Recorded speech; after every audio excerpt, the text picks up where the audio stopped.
Hello. So আজকে আমি আমার সাথে ঘটা একটা ইনসিডেন্ট শেয়ার করব, যেটার জন্য আমি প্রচুর পরিমাণে ভয় পাইছিলাম। তো নর্মালি দেখা যায় যে আমি ভার্সিটি বাসে করি, ভার্সিটিতে আসি টিউশন শেষ হওয়ার পর।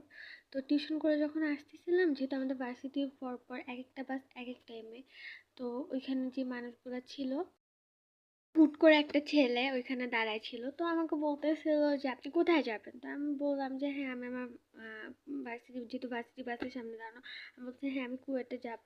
তো আমি ফার্স্ট ভাবছিলাম হয়তো ওই ছেলেটাও মনে হয় কুয়েটেরই, এই কারণে বলতেছে বা দেখতেছেই তো যে আমি ভার্সিটি বাসের সাথে দাঁড়ায় আছি।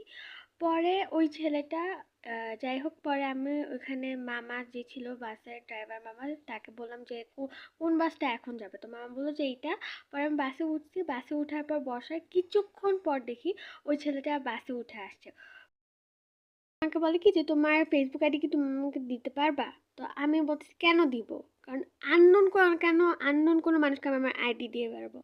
পরে ওই ছেলেটা বলতেছে না আমার তো তোমার খুব ভালো লাগছে এই কারণে।